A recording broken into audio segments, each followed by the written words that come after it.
¿Sí? Perfecto, ya somos 25. Bárbaro, perfecto. Buenísimo. Pongo Bueno, que arrancamos. arrancando. Bien. Buenas tardes a todos. Primero, me presento porque si bien por ahí nos identifican por los nombres en los apuntes, yo soy Rubén Jerez y Victoria Bodega es quien también comparte conmigo los días de clase que tenemos asignados normalmente los días martes. Para que nos conozcan un poco más, tanto Victoria como yo trabajamos en el Poder Judicial de la Provincia de Buenos Aires. Victoria es secretaria de Presidencia de la Cámara Civil y yo soy juez de la Sala 3 de la Cámara Civil y Comercial. Tenemos en ese punto, tenemos una ventaja que algunas cuestiones en que por ahí necesitamos tener un material directo, como es contar con expedientes judiciales, nosotros acá tenemos acceso a la gran cantidad de causas que tenemos tramitando en la Cámara. Entonces, tenemos esa facilidad también.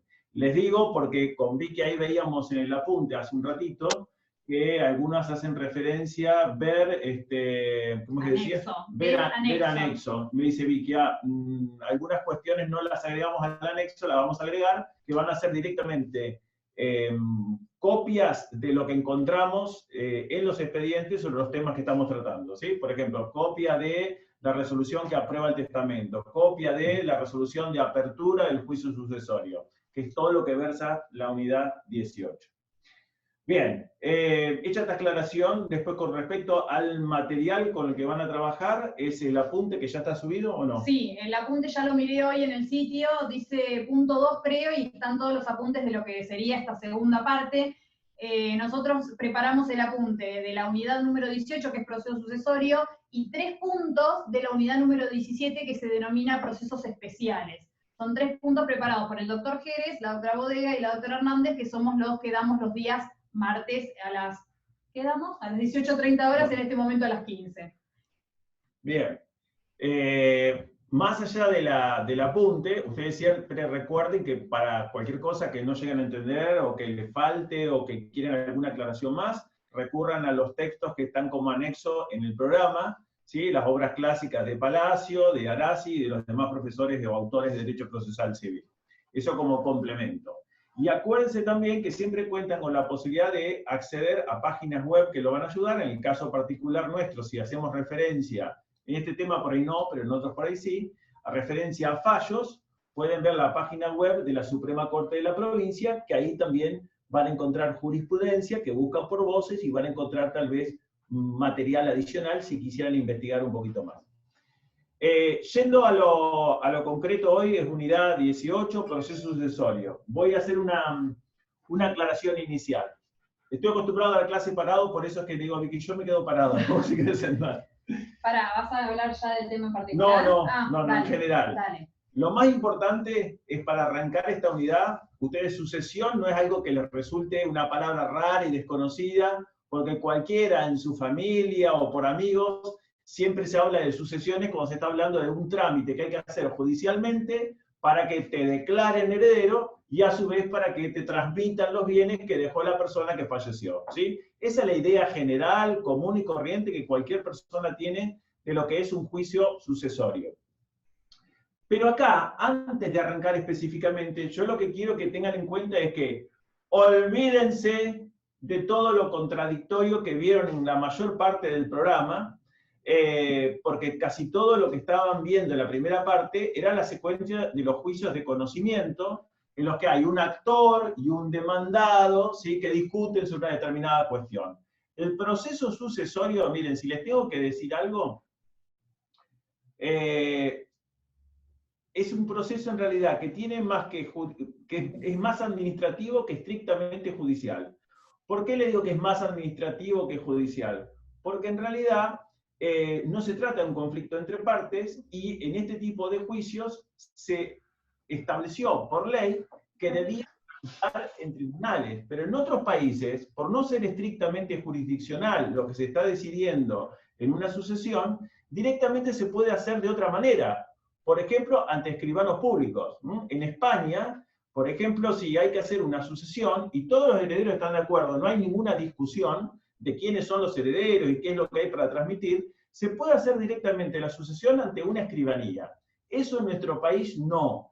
Eso en nuestro país no. En nuestro país lo que se hace... Así no, y en este contexto particular hubo algunos inicios con esto de la pandemia de tratar de hacer las cuestiones, las sucesiones... ¿En alguna escribanía? Sí. Mira, bueno, eso lo desconocía absolutamente. Después le vamos a preguntar a nuestra Ratini. Bueno. En esta situación, digo, en este contexto de pandemia donde todo ha cambiado radicalmente y vamos adaptando la justicia a todos estos nuevos cambios y tiempos. Sí, después me contás bien cómo es, porque fue una sorpresa para mí.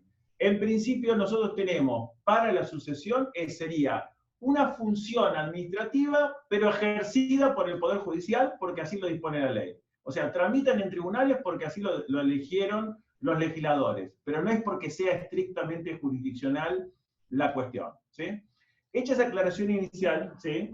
Y diciéndole que se olvide de actor y demandado, vamos a ver, porque eso yo ya lo vi, Vicky, que lo tenés en el apunte, cómo se llaman los sujetos que intervienen en el juicio sucesorio, eso ya partes no vamos a hablar.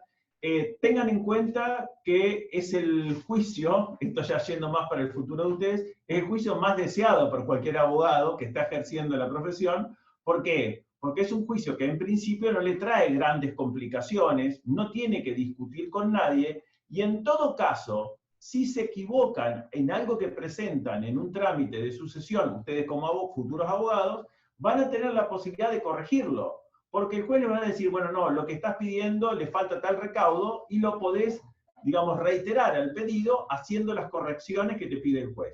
Sin embargo, en un proceso contradictorio, donde está del otro lado algún abogado vigilando a ver en qué te equivocás, para decirte que lo tuyo fue insuficiente o no correspondía y demás, el abogado trabaja con mayor tensión. En la sucesión está más aliviado. Ahora, el hecho de que estén aliviados no quiere decir... Me parece que llegó el café. Sí, bueno, estamos en clase de Zoom, Mica. Bueno, ya recibo a la chica del café, aguantame un segundito. Entonces, antes de dejarlos con Vicky, tengan en cuenta eso, que más allá de que no tengan estrictamente un contradictor, igualmente lo que van a tener que hacer ustedes para no entorpecerle a sus futuros clientes que la sucesión le tarde 3 o 4 años, es trabajar correctamente, cumpliendo todos los recaudos para acelerar el trámite. Y bueno, pago el café y les digo 2 cositas más. Mientras el doctor ya se adelantó a hacerles la introducción del proceso sucesorio, les hago 2 avisos parroquiales que me quedaron colgados. Uno, por si están ya todos conectados, que mandé las direcciones de mail del doctor Jerez y el mío, para cualquier consulta que quieran hacer de las unidades que tenemos asignadas, y si podemos contestarles alguna otra cuestión, siempre estamos dispuestos, no tenemos ningún inconveniente.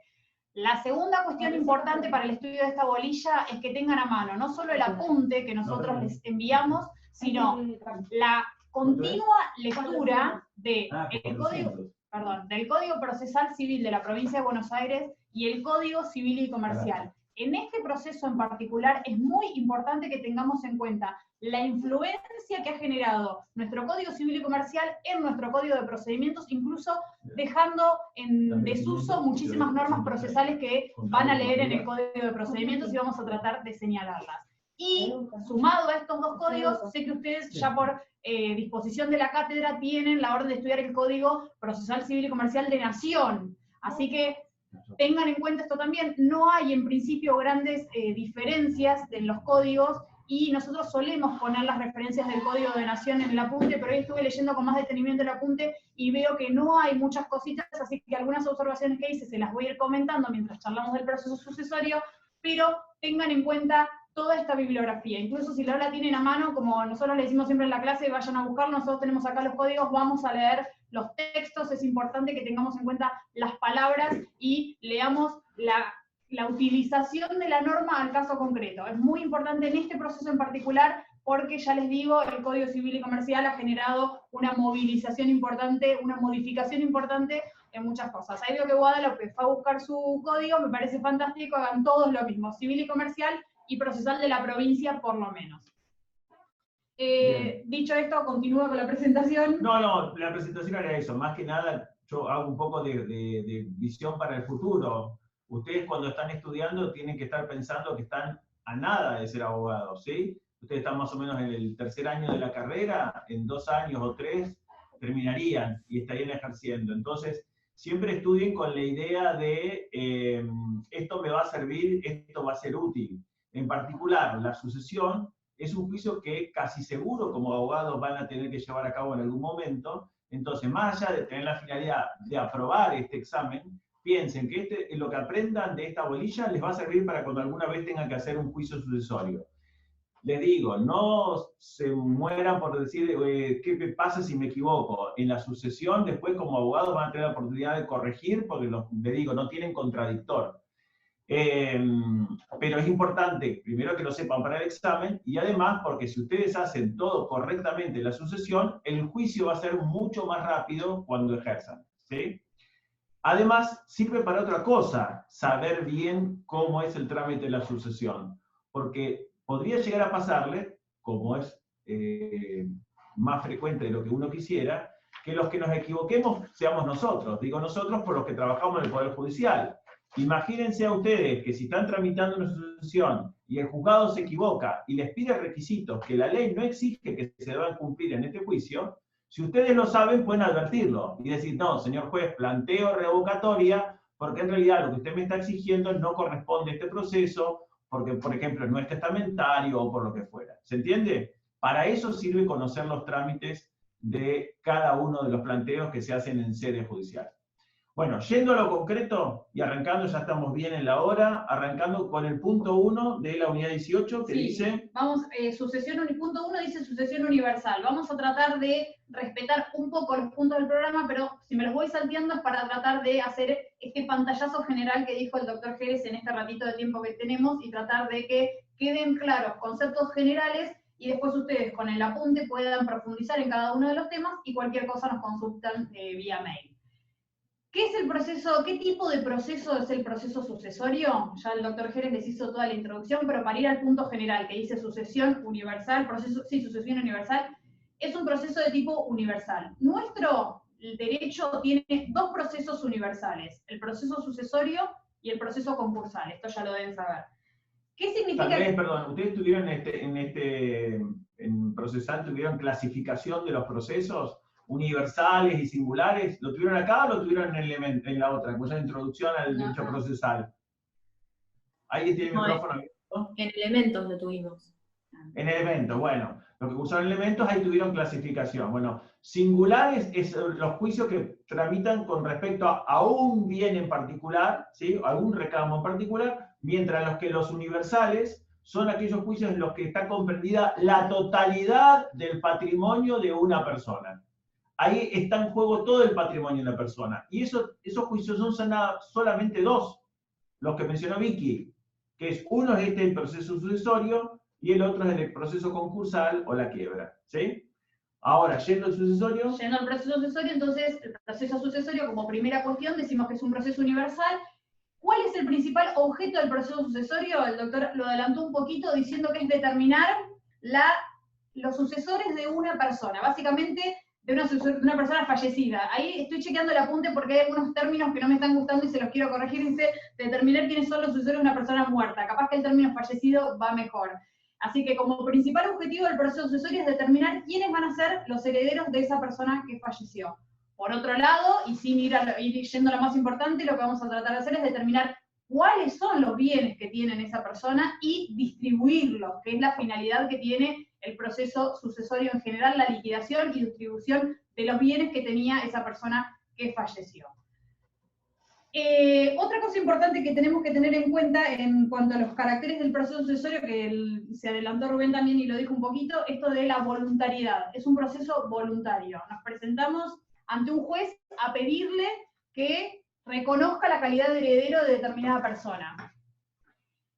No vamos a tener partes en sentido técnico, no vamos a tener un actor y un demandado como en el proceso de conocimiento que estuvimos estudiando en la primera parte. Acá simplemente vamos a tener peticionantes, que van a ser aquellos que después, si reúnen todas las características, se conviertan en los declarados herederos, y vamos a tener la persona fallecida que la vamos a determinar un causante. Y todo el proceso sucesorio va a tratarse de un diálogo entre estos peticionantes que intentan ser declarados herederos y después obtener la distribución de los bienes, y el juez que va a ir dando pautas. Me van a preguntar, Vicky, pero ¿nunca pasa que los procesos sucesorios se convierten en contradictorios? El proceso sucesorio propiamente dicho, no, va a seguir siendo un proceso voluntario. Sí puede suceder que se generen contradicciones entre los herederos que se van a resolver en un incidente por separado, y sí van a ser cuestiones que estén contradictorias que entre herederos van a tener que resolverse, pero no va a haber un litigio en lo que es el proceso sucesorio general. Bien. ¿Ibas a decir algo? No, perfecto. Bien, Que te dejé el perfecto. café. Disculpen si me ven comiendo, lo que pasa es que nosotros estamos Seguimos en de tribunales largo. y seguimos de largo para quedarnos a la clase acá. Entonces por eso por ahí nos estamos comiendo un sanguchito de un tostado con Vicky.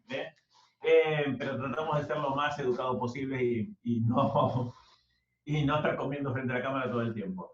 Yo quería ver un cachito ahí en el apunte, cuando arrancaste vos en la primera hoja, Sí, más atrás. acá, hablaba del concepto de proceso sucesorio y decía que es para determinar si son una persona fallecida, para precisar varias cosas, marca el concepto ahí, dice, para determinar los sucesores de una persona fallecida. Segundo, para precisar la cantidad y valor de los bienes que integran su patrimonio. Acuérdense que eso se da como condición porque este proceso es universal. Tercero, para cobrar los créditos y satisfacer el pasivo que los afecta. Fíjense, el sucesorio es el marco donde se pueden perseguir, cobrar cosas que tenía para cobrar el causante, que no las pudo cobrar porque falleció, y también es el ámbito para que los acreedores en vida del causante puedan venir al sucesorio a hacer valer su crédito. Ahí en el apunte, lo que está aclarado en ese primer punto, donde dice cobrar crédito, satisfacer el pasivo que lo afecta, más abajo hay una cosa que dice aclaración, que no la veo acá. ¿Dónde? Acá, distribuir el saldo de los herederos. No, puede ser aclaración, acá, ahí está. La aclaración. Una aclaración con respecto a eso. Ustedes dirán, ¿cómo? ¿Los acreedores pueden ir a la sucesión a reclamar sus créditos y a su vez está el trámite principal en el que los herederos están tratando de que los declaren a ellos herederos? Un bardo. Sí, parece, perdón el lenguaje. Perdón el lenguaje, pero sería un bardo si fuera así. No sería lógico un proceso donde están, por un lado, los herederos tratando de acreditar su condición de tales, y por otro lado se van metiendo acreedores que dicen, che, tu viejo me dejó debiendo tal y tal plata, de tal y tal cosa, che, ustedes me deben tanto porque él había encargado a esta empresa la provisión de tales artículos y no los pagó nunca.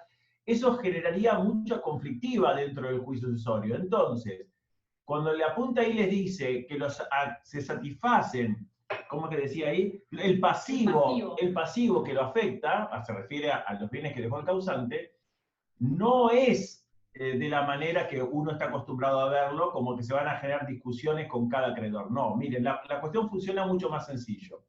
Se puede hacer dentro del sucesorio cuando el acreedor tiene la conformidad de reconocimiento de su crédito por parte de todos los herederos.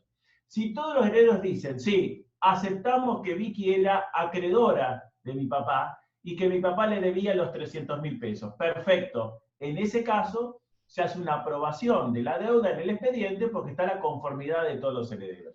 Pero si no lo hubiera, no se genera un incidente de Vicky dentro del expediente sucesorio. Va a tener que tramitar esto no dentro del sucesorio, sino por separado, el reclamo de su crédito. Y ese incidente tiene un nombre en particular para que lo vayan tocando de oído, que se denomina... No, más que una acción. No, es que va a ser un juicio.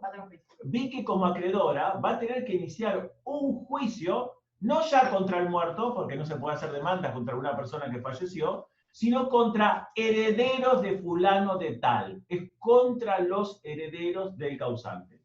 Si es cierto que ese juicio que va a iniciar Vicky para que reconozcan el crédito que tenía contra el causante, es cierto que va a tramitar al mismo juzgado, pero no adentro del sucesorio. Disculpen que grite, porque estoy acostumbrado a gritar en clases presenciales, pero no sé si acá los aturdo mucho con el audio. No sabemos cómo está el audio exactamente. ¿No? Bueno, entonces, repito, en la parte del concepto donde dice que el proceso sucesorio se van a cobrar los créditos y satisfacer el pasivo, no se imagine que va a ser un bardo de expediente, sino que las cuestiones que reclamen los acreedores van a tramitar por separado. Solo dentro del sucesorio, si hay lo que se llama información de legítimo abono, que sería que los propios herederos aceptan ese crédito como deuda del causante. ¿Sí?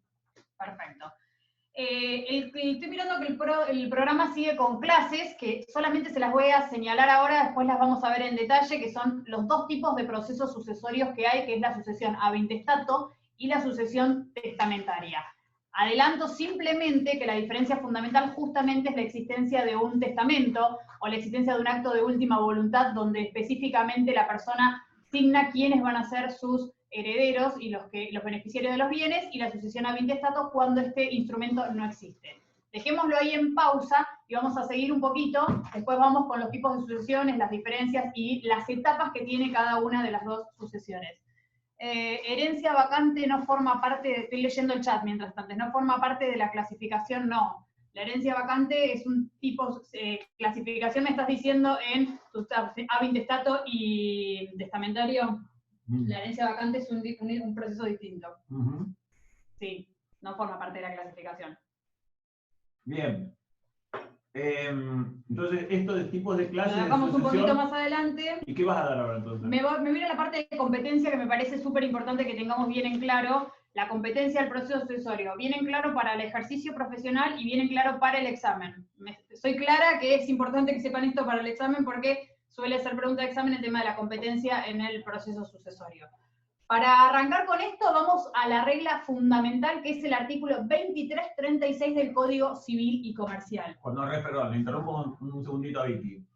Cuando nos referimos a competencia, un concepto que ustedes ya conocen, nos estamos refiriendo a dónde voy a presentar mi pedido de sucesión. Digamos, dónde voy a presentar mi escrito inicial de la sucesión de mi papá o de mi abuelo. ¿A dónde lo voy a presentar? Elijo el juez que me parece, lo presento ante el juez de mi domicilio, lo presento ante el juez donde murió mi abuelo, lo presento ante el juez donde estuvo viviendo hace años, pero es la casa principal. Esta cuestión de saber dónde se inicia la sucesión es una cuestión de competencia. ¿Qué dice ese artículo del Código Civil? Vamos a ir tratando de leerlo y desmenuzarlo porque es importante que tengamos en claro esto. Como regla general, o sea, siempre dice el 2336 que la competencia para entender en el juicio sucesorio corresponde al juez del último domicilio del causante. Regla general entonces, ¿quién va a ser el juez competente en un proceso sucesorio? El del último domicilio del causante. Párrafo seguido, el código dice, sin perjuicio de lo dispuesto en la sección 9, capítulo 3, título 4 del libro sexto. Y van a decir, ¿qué es esto, Vicky? ¿A dónde? ¿Qué excepción es toda esta? Ese sin perjuicio nos deriva a un capítulo del Código Civil y Comercial mucho más adelante que habla del derecho privado y es para el supuesto de una persona fallecida en el extranjero que tenga bienes en la República y le da la opción de elegir el último domicilio del causante o el domicilio de los bienes. Después, eso es una excepción, lo leemos, es el artículo en particular 2643, léanlo, es una excepción de derecho privado, pero quédense con esta regla del último domicilio del causante. ¿Por qué les digo quédense con esta regla? Porque el 2336, a continuación, en el segundo párrafo, comienza a hacer una enumeración de algunas causas en las que dice el juez del sucesorio también va a ser competente para entender en, y ejemplifica en particular algunos casos, y señala, dice, el mismo juez conoce las acciones de petición de herencia, nulidad de testamento, en los demás litigios que tienen lugar con motivo de la administración y liquidación de la herencia, ahora vamos a ir un poquito más con eso. Dice, de la ejecución de las disposiciones testamentarias, del mantenimiento de la indivisión y de la reforma y nulidad de la partición, me fui comiendo parrafitos, pero es una simple manifestación de causas en las que el juez del sucesorio también va a ser competente. ¿Qué nos interesa de este artículo? Al final señala. Dice, si el causante deja un solo heredero, las acciones personales de los acreedores del causante pueden dirigirse a su opción ante el juez del último domicilio del causante o ante el que corresponda al domicilio del heredero único. Ahí vamos a charlar de algo que se denomina, y que tienen que haber escuchado, que se llama fuero de atracción. ¿Están todos ahí? ¿Me están escuchando? Veo caras raras. Entonces, ¿bien? Seguimos. ¿Qué tenemos que saber? Claro, quiero hacer una aclaración previa. Entonces, tenemos regla número 1, la sucesión, ¿dónde hay que iniciarla? En el último domicilio del causante. Es decir, el que tenía al momento del fallecimiento. ¿De dónde sacan ese dato como abogados? Va a surgir del certificado de defunción. porque el médico cuando firma el certificado de defunción que le dan a la familia, ahí pone en qué domicilio vivía esta persona. El problema es que cuando algunas veces le ponen al certificado el lugar donde estuvo internado los últimos días, que tal vez fue con un traslado a una clínica de Buenos Aires. Eso no significa que ese sea el último domicilio del causante, sino es el lugar donde murió. Por eso es muy importante para la familia que cuando le digan, bueno, ¿qué domicilio le pongo? Digan, no, el domicilio donde vive mi papá, más allá que ahora esté internado en Buenos Aires, porque si no les complica, porque tendrían que demostrar que pese a que el certificado dice Buenos Aires, en realidad ahí estaba circunstancialmente al momento de morir por una operación, pero que no era su verdadero domicilio. Si no, eso les va a complicar, porque cuando lo presenten ante el juez de Mar del Plata con un certificado de defunción que dice falleció en Buenos Aires, van a decir, no soy competente, el juez competente es el de Capital Federal, no el de acá. Eso es un tema para que tengan en cuenta. Y otra cuestión... Dale, Guada. Si es el presunto, que está presuntamente fallecido, ¿es lo mismo lo que declaran los herederos? ¿De dónde se pudo ver, de dónde vivía él? En realidad no basta la mera afirmación, tiene que estar respaldado. Por ejemplo, ellos hacen presentación diciendo, no, el último domicilio está acá, fíjense que recibía la jubilación en Mar del Plata, que tenía, no sé, cobraba una renta de un departamento que tiene acá. El domicilio del DNI. El domicilio que tuviera en el DNI, etcétera, etcétera. Es decir, hay otras herramientas para complementar. O sea, entiendo que tu pregunta, Guada, va a que no tenemos un certificado de defunción en el que conste exactamente el último domicilio del causante. Exacto. Bien. Exacto. Bien, perfecto. ¿Qué otra cosa tenés para decir? No, vamos con lo del fuero de atracción, que me parece que es importante en esto de la competencia. Dijimos, último domicilio del causante, el 2336 nos indica diferentes causas a título ejemplificativo de donde este juez va a resultar competente, y a su vez este juez va a ejercer lo que se denomina el fuero de atracción. ¿Qué genera este proceso sucesorio universal? Que en principio se provoque una fuerza que determinadas acciones, que ahora les vamos a especificar las características... Fuerza centrípeta se llama. Bueno, es un montón. En la física vieron que existe la fuerza centrífuga, que es lo que hace los lavarropas, que tira el agua hacia afuera, centrípeta, que es hacia adentro. Esto implica que la fuerza procesal del fuero de atracción, de la sucesión, hace que otros expedientes que tal vez le hubiera correspondido a otra competencia, van igualmente a parar ante el juez del sucesorio. Es lo que está enumerando ahí en el artículo que leyó Vicky del Código Civil, que es decir, en estas causas también es competente el juez del sucesorio, quiere decir, de estas causas, además de la sucesión principal, se va a tener que hacer cargo el juez del sucesorio por esto que se llama fuero de atracción, ¿sí? Y que hace que la radicación de esos expedientes se hagan ante el mismo tribunal. ¿Y por qué se hace esto? Se hace por el tema que hablamos inicialmente, de que es un proceso donde está comprendido todo el patrimonio de una persona. Entonces es lógico que sea el mismo juez el que interviene, no solo en la sucesión principal, sino en el reclamo que tiene un acreedor contra los herederos del causante, en los conflictos que tienen los herederos entre sí. Esos trámites tienen que estar todos ante el mismo juez, para mantener, digamos, que todo el tema sea resuelto por él. Lo mismo pasa... Hacé un paréntesis ahí. Todas las causas que existan del causante o contra el causante van a ser atraídas por esta fuerza del fuero de atracción. La respuesta es no. Muy bien. No. El fuero de atracción se va a ejercer contra aquellas acciones de contenido patrimonial, personal, y donde el causante sea demandado o ejerce una faz pasiva. No todas las acciones entonces se ven atraídas y van a ser órbita del juez del sucesorio. Repito, acciones personales, lo que significa que deja fuera aquellas acciones... ¿Sí? Se corta a veces, ¿no? Reales. Sí, los deja fuera acciones reales, acciones de contenido patrimonial, con lo cual las acciones extrapatrimoniales, como por ejemplo una tenencia de hijos, no va a ser atraída a la fuerza del sucesorio, y siempre y cuando haya sido demandado el causante. Cuando aquellas causas donde el causante fue actor, aquellas que él inició antes de su fallecimiento, esas causas no van a ser atraídas por el fuero de atracción. hay muchísimas causas que generan dudas en la jurisprudencia, que nosotras algunas se lo citamos en el apunte, donde se generó esto a ver si se le pregunta a la justicia si esta causa va a ser o no atraída por el foro de atracción. Por ejemplo, Los cobros de expensas suelen generar muchísimas cuestiones de si son atraídas o no por el juicio sucesorio. La jurisprudencia departamental, en particular la de la Cámara Departamental de Mar del Plata, tiene dicho en principio que sí, que los cobros de expensas son juicios que se ven atraídos por el proceso sucesorio. Los procesos de usucapión han generado resoluciones judiciales disponiéndose que en esos casos no son atraídos por el proceso sucesorio porque se trata de acciones reales y no personales. Alimentos, se ha cuestionado, un proceso de alimentos, o sea, donde el causante se le reclamaba el pago de alimentos a sus hijos debidos, se ha cuestionado ver si eran o no parte del proceso sucesorio. Algunos han entendido que sí, la jurisprudencia está dividida igualmente, pero como regla general sepan que hay un foro de atracción que tiene que tener determinadas características las causas para que sea el juez de sucesorio el que las resuelva, y que hay algunas causas que generan duda en la jurisprudencia y que pueden generar algún tipo de controversia.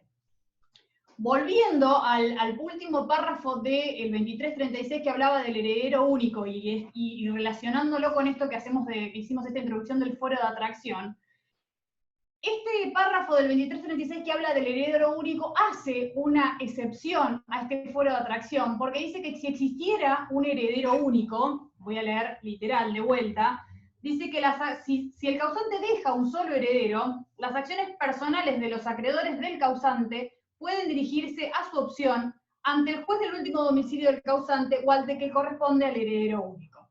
Entonces, el artículo del Código Civil y Comercial nos genera, cuando existe un heredero único, esta excepción al fuero de atracción que estamos comentando recién, dejando la libertad a elección de dónde se van a iniciar las acciones, si en el último domicilio del causante o en el domicilio del heredero único. Tengan en cuenta esta cuestión en particular. Creo que... tengo una pregunta sí, de competencia. Sí. Pusimos algo de qué pasa cuando... de la prórroga, ahí vamos. Eso querés saber. Dale, ahí arrancamos. Hay dos cuestiones que tenemos que ver de competencia, lo que ya charlamos de fuera de atracción, y el otro puntito es prórroga de competencia, que ahí arranca el doctor Heffer. No quiero meter la pata, perdón. quiero ver qué dice el apunte de esto. Y dice acá, prórroga de competencia. Ustedes recordarán que en el artículo 1 del Código de Procedimientos se establece la posibilidad de desplazar el lugar territorial que prevé la ley para la tramitación de un juicio si se trata de un proceso de contenido patrimonial y en tanto las partes estén de acuerdo. Esto es lo que se llama prórroga. El interrogante dice, ¿puede promoverse la sucesión en otro lugar distinto al del último domicilio del causante si todos los herederos están de acuerdo? Acá dice después que la jurisprudencia mayoritaria, y principalmente en nuestra provincia, acepta la prórroga de competencia en materia sucesoria siempre que se cumplan estas dos condiciones.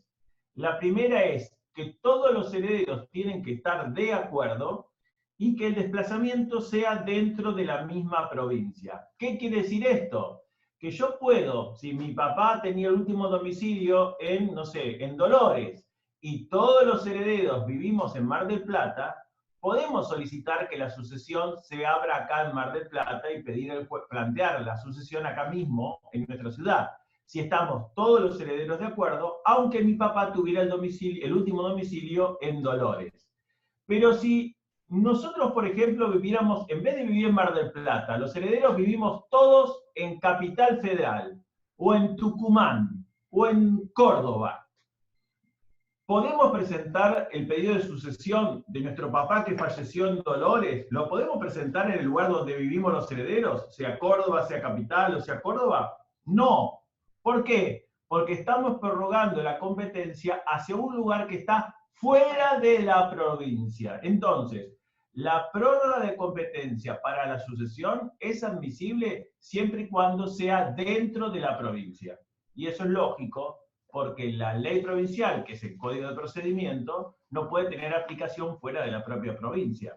¿Sí? Entonces, la prórroga de competencia para otro lugar que no sea el lugar de fallecimiento de último domicilio del causante, a los fines de presentar el pedido de sucesión, se puede hacer siempre que todos los herederos estén de acuerdo y que la prórroga sea, el desplazamiento de la competencia sea a un lugar que esté dentro de la misma provincia. Será Mar del Plata, Dolores, no sé, Tandil, Bahía Blanca, Azul, el que sea, pero dentro de la provincia. Eso es la única manera en que se admite. ¿Entendido? Bien. Pero entonces, ¿la prórroga de competencia es lo mismo que el fuero de atracción? No, son dos institutos absolutamente diferentes. La prórroga de la competencia en el proceso sucesorio es una opción que tienen los herederos reuniendo determinadas condiciones y en función de lo dispuesto en el artículo 1 del Código Procesal de la Provincia de Buenos Aires. El fuero de atracción es de orden público y se dictamina que genera esta atracción de todas aquellas causas que, repetimos, sean personales, de contenido patrimonial y donde el fallecido tenga una faz pasiva. ¿Quedó claro el tema de la competencia? Importantísima la lectura del artículo 2336 del Código Civil y Comercial y las excepciones en cuanto a la prórroga y en cuanto al fuero de atracción, que son los dos institutos que conversamos, ¿sí? Antes de irnos a la parte de los dos procesos sucesorios, me gustaría que charlemos un poquito de los legitimados activos para iniciar el proceso sucesorio, que es el punto 2. Estoy mezclando un poco porque estoy alternando. Un segundito, sí, perdón, porque no charlamos antes de la clase de esto.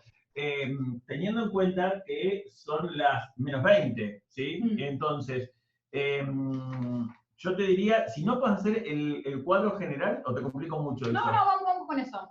Al cuadro general del trámite, y después volvemos a quienes pueden promoverla, los que son los legitimados y demás. ¿sí? Vamos tratando igual de hacer, mientras vamos haciendo, les voy a compartir pantalla, denme un segundo. Mili, me inhabilitaste para compartir la pantalla a los participantes. ¿Qué pasa? Ahí está. Perfecto. Ahí estamos. Bueno, ¿están viendo esta pequeña línea de tiempo de los dos tipos de procesos que tenemos? ¿Se ve bien? Perdón, las líneas de tiempo son las rayas grises. Sí, de líneas de tiempo son de los dos tipos de procesos que vamos a tratar de ver. La de arriba, ¿qué es? Sucesión a intestato. Los dos tipos de procesos sucesorios que tenemos son la sucesión a intestato, que está acá con este recuadrito en verde, y la de abajo es la sucesión testamentaria. ¿Qué es lo que intenté mostrarles y graficarles en estas dos líneas de tiempo? En particular, los principales trámites de cada uno de los dos procesos, similitudes y diferencias. Perdón, Vicky, los trámites son los puntos azules. Exactamente. Bueno, o sea, los puntos azules marcan un hito dentro de cada procedimiento, ¿sí? Tanto de la sucesión a intestato como de la sucesión testamentaria. Y se apoyan sobre esa línea gris, que es, digamos, la línea de tiempo de transcurso del juicio. O sea que, a ver, si entiendo bien, en la sucesión a intestato, ¿con qué comienza el juicio sucesorio? Toda esta etapa que dice petición de apertura y ahora todo esto que estoy marcando con el mouse, es lo que se denomina en el sucesión a intestato como periodo informativo. Bien. Toda esta primera etapa. Vamos analizando cada uno de los puntos. Ahora, lo que les hago primero un análisis general y después vamos a la particular. Esta etapa es la del periodo informativo y haciendo la comparación con la testamentaria, acá estoy marcando lo que sería este periodo informativo en la sucesión testamentaria. Comparando los hitos de cada uno de los procesos, en la sucesión ad intestato vamos a tener lo que se denomina la declaratoria de herederos, ahora vamos a ver de qué se trata, y el comparativo o el equivalente, por decirlo de algún modo, es lo que en la sucesión testamentaria se denomina resolución de validez del testamento. Tendrían las dos resoluciones que vamos a ver cómo son, en algún punto el mismo alcance. Un efecto equivalente. Una en la sucesión ad intestato y una en la resolución, en la testamentaria. Esta llave que intenta de manifestar lo que viene a continuación significa... La llave verde. La llave verde, que los trámites que siguen a continuación, inventario, avalúo y partición, son comunes a los dos procesos sucesorios. Tanto ab intestato como testamentaria van a tener los mismos trámites. Se va a generar el inventario, el avalúo y la partición. Hay un agregado en la sucesión ab intestato, que le estoy marcando acá, que dice inscripción de H, que es la inscripción de la declaratoria de herederos, que claramente, como no tenemos esa sentencia en el proceso sucesorio, no es un trámite que vamos a tener aquí. Y acá puede estar o no, pero en particular es propio de la sucesión ab intestato. Estas líneas de tiempo es como si yo les hubiese hecho demanda, contestación, estoy marcando los puntos, demanda, contestación, apertura, prueba, sentencia, recurso de apelación. O sea, ese trámite normal que tenemos en un proceso de conocimiento es distinto y tiene sus características especiales en el proceso sucesorio y en particular en la sucesión a mitestato y en la testamentaria, que hasta este punto tienen diferencias y después esta última parte en general son los mismos trámites que se generan en los dos procesos sucesorios. Bien. Vamos acá. Vamos entonces ahora, digo, el cuadro general es ese. Los procesos estos arrancan con una petición de apertura, tanto en uno como en otro. Hay algunas diferencias por ahí, que es lo que lleva el heredero, el pretenso heredero en la testamentaria y que lleva como material en la misma petición de la apertura del sucesorio el caso de la sucesión a intestato.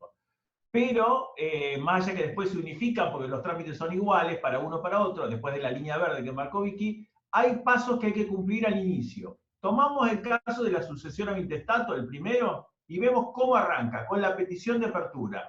Y la petición de apertura del sucesorio, fíjense que dice petición de apertura, no dice demanda proceso de sucesión, no, es una petición de apertura, no es una demanda. Perdón, esto en la línea de tiempo le hice media apurada, es un disparador. Vayan agregándole datos, por ejemplo, artículo 724 del Código de Procedimientos es donde empieza el proceso sucesorio, donde empieza esta historia y todo esto que le vamos a contar ahora, donde las leyes efectivamente legislan esto que el doctor Jerez está explicando. O sea, no se nos ocurre a nosotros cuáles son los requisitos de petición de apertura en sucesorio, sino que lean el artículo del código que específicamente dispone lo que nosotros de alguna manera vamos a conversar ahora. Perdón, Dani. Bien. El tema de petición de apertura, lo primero que hay que ver, que ahora sí explicarles sobre la de legitimación, es quiénes son los que están habilitados a pedir la apertura de un juicio sucesorio. ¿El vecino de enfrente? ¿El otro vecino? ¿Los amigos del club? No, los habilitados por la ley para promover o para rechazar la petición de apertura del sucesorio están acá aclarados en el apunte. ¿Quiénes son? Para hacer una enumeración y para que tener en cuenta, el Código de Procedimientos que yo les acabo de decir que indica todo el proceso, no tiene una normativa específica en la cual se determina quiénes son los legitimados, sino que nos tenemos que ir a la ley de fondo. Por eso es que les pedí que tengamos los dos códigos para trabajar con todo el tiempo en este proceso sucesorio con ambos códigos. ¿Quiénes son, como regla general, los legitimados para iniciar un proceso sucesorio? El 2278 del Código Civil y Comercial dice los herederos, sean legítimos o testamentarios, incluso cuando esas personas, cuando sean personas por nacer que actúen por intermedio de sus representantes necesarios, los herederos deben acreditar prima facie tal calidad. Entonces, como regla general, los principales legitimados para iniciar cualquier tipo sucesorio son los herederos. Y obviamente, en la petición de apertura del proceso sucesorio es necesario acreditar el carácter en el que uno se presenta. ¿Cómo lo acredita? Una persona que dice, yo soy el heredero de mi abuelo. Tiene que presentar el certificado de nacimiento, donde consta quiénes son sus padres, y a su vez presentar el certificado de nacimiento de tu papá, que es el que demuestra que es hijo de tu abuelo. Hay que hacer toda la cadena, ¿sí? Eso es importantísimo, traer los certificados. Y obviamente, también además de tener la propia legitimación, hay que demostrar que el abuelo está muerto. O sea, hay que acompañar también el certificado de que... no pueden hablar, no pueden el certificado de defunción, el certificado de defunción del causante. Pero siguiendo con los legitimados para promover, además de los que invocan su carácter heredero, ¿quiénes más pueden promoverla? Segundo legitimado tenemos el cónyuge supérstite, que puede ser a título de heredero de los bienes del causante, o como partícipe de la sociedad conyugal para reclamar la porción de los bienes que le corresponde. O sea, el cónyuge de la persona fallecida. Herederos, cónyuges. Tercero, los cesionarios, artículo 2302 del Código Civil y Comercial. Los cesionarios de los derechos hereditarios pueden promover un proceso sucesorio, tienen legitimación. Cuarto supuesto, los cesionarios de derechos hereditarios. ¿Qué son los cesionarios? Bueno, los cesionarios de derechos hereditarios... Yo no lo sé. Se puede dar, por ejemplo, en el caso, esto pasa bastante frecuentemente, que tal vez algunos de los hijos de este abuelo que se va a hacer la sucesión, dicen, mira, en realidad yo estoy viviendo, no sé, en Estados Unidos, no me interesan los bienes de papá, yo ya estoy bien acá, tengo mi profesión, tengo lo que necesito, yo le voy a ceder a mi hermano o a mi hermana que está en peores condiciones económicas, le voy a ceder mis derechos hereditarios. Bueno, entonces, esa cesión de derechos hereditarios los habilita a ellos a presentarse tanto por la porción propia como por la porción del que se dio. Pero también podría ser que la cesión de derechos hereditarios vaya a un sujeto que no es ninguno de los otros herederos. Y eso también es válido. porque el cesionario, o sea, quien recibe esos derechos hereditarios, lo hace como si fuera la persona que se los cedió. ¿Se entendió? Bien, seguimos. Seguimos. Cuarto ¿Podría supuesto, ser para los el pago de una acreedores. deuda? Perdón, repetí, Mica. ¿Eso podría ser, por ejemplo, para pagar una deuda? ¿Cederle los derechos hereditarios? A veces, Alguien. no, si puede ser que se utilice ceder los derechos hereditarios como una manera de pagar una deuda. Ah, Eso no está en esta bolilla, pero sería una de las maneras en que por ahí, si yo tengo un acreedor, ¿sí? Yo, persona física, nada que ver con la sucesión, ¿no? Tengo un crédito a mi favor y la persona que me tiene que pagar no tiene dinero y me dice, mira, yo no tengo dinero, pero mi tengo un papá derecho en falleció. expectativa. Claro, o mi papá falleció, mi abuelo falleció, y todavía no está iniciada la sucesión. Yo lo que puedo hacer es cederte los derechos hereditarios porque en todo caso te cobras lo que te debo de la parte de la casa de mi abuelo que a mí me iba a tocar. Sí, podría ser. Podría ser. No digo que esto sea lo más frecuente y tampoco es lo más, seguro para el acreedor, porque podría pasar que cualquier disputa que haya en el sucesorio y que resulta que ese bien que parecía que estaba a nombre del abuelo no lo está, vos acreedor te quedaste sin cobrar nada. Pero eso es una ventanita en este tema y no tiene nada que ver con lo que estamos hablando. Lo contesté porque lo preguntó, pero para no mezclarnos los temas. ¿Sí? ¿Está claro? Bueno, listo, seguimos entonces. Seguimos con los cuartos legitimados para iniciar un proceso sucesorio, son los acreedores. El artículo 729 del Código Procesal, en este caso sí nos indica que pasados 4 meses del fallecimiento pueden los acreedores del causante promover el proceso sucesorio. El albacea es el albacea le cambié el acento, el albacea, el 2523 del Código Civil y Comercial también lo legitima para iniciar el proceso sucesorio. ¿Quién es el albacea? Que en el testamento, ¿sí? Instituido para cumplir con las mandas del testador, ¿sí? Es el albacea. Digamos, el que tiene la función de administrar a quién le toca cada bien de acuerdo a lo que puso el causante en su testamento. Bien. Seguimos, los ¿Es común legitimados que se dignatarios de cuotas, de los perdón, acreedores me perdí. ¿Dijiste algo de los acreedores? del 729, Que pueden promoverla. pueden promover la sucesión. Bien, perfecto. Pero algo importante con respecto a los acreedores que promueven la sucesión. Que ellos la promuevan a la sucesión no significa que se transformen en los impulsores del trámite. Una vez que la promueve el acreedor, si después de la convocatoria que se va a hacer por edictos, que eso va a contar Vicky ahora, a posibles herederos, si se presenta algún heredero, ya el heredero reemplaza al acreedor en el impulso de la causa, ¿sí? O sea que el acreedor funciona más que nada como diciéndole, che, heredero, ponete las pilas, porque la voy a pedir yo a la apertura del sucesorio. Si el heredero se hace parte en el sucesorio, entonces reemplaza ya el impulso del trámite, ya el acreedor queda desplazado para impulsar.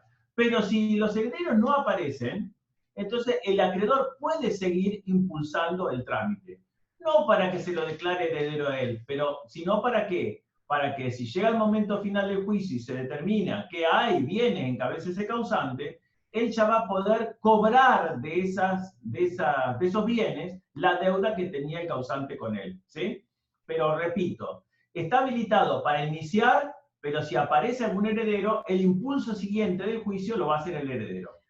Justo me colgué leyendo el 729, que se los nombré, que es el del Código Procesal Civil, que dice intervención de los acreedores, y me acordé de esta observación. Ojo, que el Código remite un montón de normas que ya no existen más, que son del Código Civil. Hagan la comparativo y buscan los artículos en el Código Civil y Comercial nuevo. Justamente este remite al 3314 del Código Civil, que ya no lo usamos más, así que busquen, si tienen alguna duda, hagan la comparación con la lectura. El proceso sucesorio en el Código Civil Procesal quedó absolutamente desactualizado. No sé qué estaba hablando. ¿Quieren más? ¿Los legitimados algo más? Los legitimados, y la autoridad encargada de recibir la herencia vacante, que es un tema que hoy saltó también de quién sería la persona autorizada para recibir la herencia vacante. En la provincia de Buenos Aires, que tenemos el alcalde de Estado, sería quien representaría esta autoridad con legitimación para iniciar un proceso sucesorio. A rasgos generales, les hicimos una enumeración de quiénes son los que las leyes autorizan a dar comienzo a este tipo de procesos, ¿sí? Esto es lo que acá dice como petición de apertura. ¿Qué dice acá? Cumplimiento de informes de registro de juicios universales y testamentarios. La petición de apertura también tiene... Perdón, repito, la petición de apertura como escrito inicial no va pelada solamente diciendo quién es la persona que falleció y quién soy yo que me presento a pedir la apertura de este juicio sucesorio, sino, repito, tiene que traer también el certificado de defunción del causante, si no, no hay posibilidad alguna de que se pueda iniciar el trámite sucesorio. Por dos razones. La primera, para estar seguro de que está muerta la persona a quien queremos que se declare fallecido y heredar. Y por otro lado, también para demostrar la competencia del juez ante quien presenta esa petición. Porque no se olviden que del certificado de defunción, en principio, ahí surgiría el último domicilio del causante, ¿sí? Entonces, para asegurar la competencia, uno tiene que presentar también el certificado. ¿Qué otra cosa hay que presentar con la petición de apertura? ¿Hay que pagar la tasa y sobretasa de justicia, como en los juicios de conocimiento? ¿Hay que traer el bono verde, el bono 8480? ¿Hay que cumplir con el ius previsional? Todas esas cuestiones no son tan idénticas al del juicio de conocimiento. Sí, obviamente va a tener que estar el bono 8480 y el ius previsional, pero no se va a exigir en este momento la tasa de justicia. Repito, en la petición de apertura no es necesario ni se los va a exigir el juez que paguen ahí la tasa de justicia. Paréntesis, porque tampoco, si bien cuando arrancamos a conversar de esto dijimos que es un proceso que tiende a la liquidación total del patrimonio de la persona fallecida, no es obligación que ni bien iniciamos en esta petición de apertura denunciemos los bienes del causante. En toda esta primera etapa que estoy marcando, hasta esta flechita verde donde se dicta la declaratoria de herederos, podemos hasta este momento incluso no denunciar ni tratar el tema de los bienes del causante. Podemos simplemente dedicarnos a que nos declaren que los peticionantes se transformen en herederos declarados. Exactamente, ¿sí? O sea, y no hay ninguna exigencia legal de pagar tasa de justicia ni nada de eso. Se va a hacer esto recién en una etapa posterior que después lo va a explicar Vicky cuándo es. Una aclaración que les quería hacer, que estoy leyendo en el apunte entre los requisitos de iniciación, que habla del tema de el escrito inicial dice debe llevar firma del letrado y sobre el peticionario pesa la carga de constituir domicilio procesal.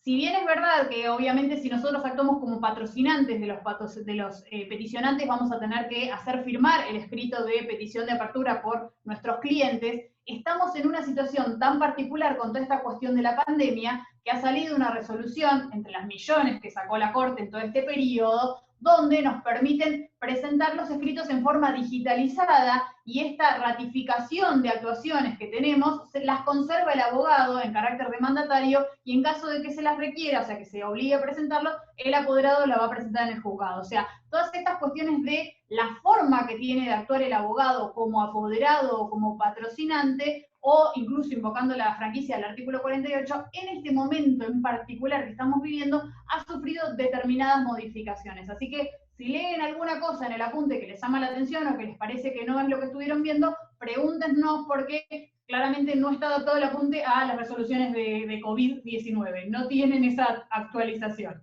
Porque bueno, la Corte ha sacado una tras de la otra y bueno, vamos tratando de hacer lo mejor que podemos.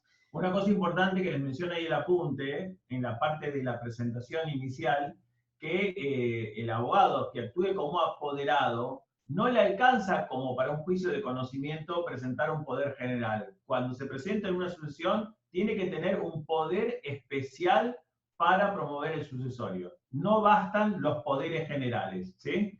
¿Se acuerdan que nosotros cuando veíamos proceso de conocimiento decíamos que el abogado se podía presentar con un poder general para juicios o que se podía presentar con un poder especial para el proceso que va a iniciar? Bueno, en el caso de la sucesión, se exige que el abogado tenga poder especial para promover el sucesorio, ¿sí? ¿Alguna cosa más de requisitos de iniciación? ¿O están todos? No, ya están todos. Lo que estoy mirando es que tenemos poco tiempo y muchas cosas para decir. Quiero que tengan esto en claro. Esto que dice petición de apertura, cumplimiento, publicación de dictos, vista al agente fiscal, lo hubiésemos podido desarrollar en 1, 2, 3 y 4, en este orden en que se va dando el proceso sucesorio. El 1 se lo ponemos a la petición de apertura con todo lo que acabamos de conversar. El 2 se lo podríamos poner al cumplimiento de informes y juicios universales y testamentarios. Pero ya tenemos que ya estar hablando del primer despacho. Exactamente, es que como tenemos poco tiempo, voy a adelantar muchísimo. Vamos a hacer una cosa, si les parece, como nosotros la clase la tenemos que terminar ahora, porque tenemos otra actividad, lo que vamos a hacer es pedir la posibilidad de tener una clase complementaria. Sí, sí, sin duda. Bueno, vamos a hacer lo siguiente. Ustedes lo que tienen que hacer entonces es seguir leyendo el apunte del proceso sucesorio y vamos a tratar de gestionar una clase más para darle a sucesorio, ¿sí? Déjenme que les haga unas aclaraciones en unos minutitos que tenemos todavía. Petición de apertura es lo que van a hacer ustedes como abogados con sus clientes, iniciando con todos los requisitos que conversamos recién. Acto seguido, y como punto 2 en esta línea de tiempo, el juez va a dictar lo que se conoce como auto de apertura del proceso, donde va a exigir, si ustedes cumplieron con todos los requisitos, se los va a tener por presentado, va a tener por abierto el proceso sucesorio, va a pedir que se libre en planillas al registro de juicios universales y al registro de testamentos del Colegio de Escribanos de la Provincia de Buenos Aires, y va a mandar a publicar edictos, que esta es una parte fundamental en todos los procesos sucesorios, porque si bien uno cuando se presenta puede denunciar la existencia de posibles herederos conocidos, también el orden público se ocupa de que a través de la publicación de edictos llamemos y que sea conocido este proceso para que cualquiera que tenga un real interés pueda venir a presentarse a hacer valer sus derechos. Y como cuarto punto, dice vista la agente fiscal, que es un trámite previo a la declaratoria de herederos, que es con lo que finalizaría esta primera gran parte de la sucesión a intestato, que es donde el Ministerio Público Fiscal, como órgano representativo del Estado en función de este orden público que estamos conversando, va a controlar que se estén dados regularmente todos los requisitos para que el juez pueda dictar, o sea, el agente fiscal dictamina para que el juez pueda dictar la declaratoria de herederos, que es la resolución donde finalmente dice quiénes van a ser los herederos declarados del causante. Una última aclaración. El agente fiscal también representa el interés del Estado en este punto. No solo para que todo se cumpla legalmente, sino para que en el supuesto de que no se presente ningún heredero, ¿para quién va a quedar esos bienes como herencia vacante? Para el Estado. Entonces la participación del agente fiscal no es a la pasada, sino que tiene esa doble función, control de aplicación de la ley y a su vez la expectativa de que si la herencia fuera vacante, se la va a quedar el Estado. ¿Entendido? Bien, dejamos acá y vamos a gestionar entonces que tengamos una clase complementaria del sucesorio. Lo que sí les pedimos es que lean todo el material para la próxima clase que tengamos, sea para poder retomar y avanzar más rápido en los temas que ustedes hayan entendido mejor, y parar en aquellos en que te hayan tenido alguna complicación. Y una cuestión más. Nosotros les facilitamos las direcciones de correo electrónico por las dudas. Si no llegamos a tener la clase adicional por cualquier razón, ¿sí? Que está saturado y que hay otros profesores que tienen que dar clase y demás, por lo menos que puedan mandarnos un correo con las preguntas que tengan de esta unidad. ¿Está entendido? Les comparto 2 minutos unas consultas que hizo Franco acá en el chat, que dice, en el hipotético caso de que contra el causante exista una demanda de filiación, que interpreto en principio es extrapatrimonial, Sí, está bien. correcto, ¿no podría tomarse patrimonial al existir un potencial heredero? ¿Cómo no podría qué? ¿Considerarse patrimonial al existir un potencial heredero? No cambia No. el carácter de la acción, Franco, no deja de ser patrimonial o extrapatrimonial por considerarse un posible heredero. Lo que sucede muchas veces es que estas acciones que siguen tramitando ante el juez que corresponda, se presenta este presunto heredero en el proceso sucesorio del causante y se conoce como heredero condicional. Entonces me presento yo en el proceso sucesorio diciendo, señor juez, yo puedo llegar a tener algún tipo de injerencia porque tengo este proceso de filiación tramitando que puede llegar a declararme heredero. Por eso también está, que nos llegamos a ver, el 725, que habla de las medidas de seguridad, que son medidas para administrar los bienes en todo este periodo desde que iniciamos el proceso hasta que se dicta la declaratoria. Y por otro lado, Micaela nos pregunta si es común que se designe un albacea, y yo le sigo poniendo mal el acento. No, en realidad solamente ese es para las sucesiones testamentarias en las que hay un número de bienes muy importante y que a su vez hay distintas directivas que haya dado el causante con respecto al destino que se le tiene que dar a los bienes, ¿sí? Si el testamento consiste en que quedan todos mis bienes a nombre de fulanito de tal y son 3 inmuebles, para eso no necesito una albacea. Lo único que se va a necesitar es, una vez que se acredite que eran del causante, se van a inscribir esos bienes a nombre de ese heredero testamentario. no porque hubo una tramitación especial, sino porque directamente vos sos el que fuiste instituido heredero, no hay otros herederos, o sea, el testamento es válido, entonces se te van a adjudicar a vos los bienes, ¿sí? Así de simple, sin albacea, sin nada de eso. Bueno, espero que haya sido un poco productiva y disculpen si esta dinámica por ahí estamos medio desacostumbrados a hacerlas por Zoom. Tienen nuestras direcciones de mail, ojalá nos podamos encontrar en alguna otra clase, así podemos seguir profundizando en estos temas o en los otros que tenemos asignados, y si no, nos veremos cuando nos veamos. Un placer que nos hayan escuchado y muchas gracias por su tiempo a todos. Bueno, gracias chicos, gracias chicas, nos vemos. Adiós. Adiós, chao, chao. ¿Alguna otra cosa más que preguntar?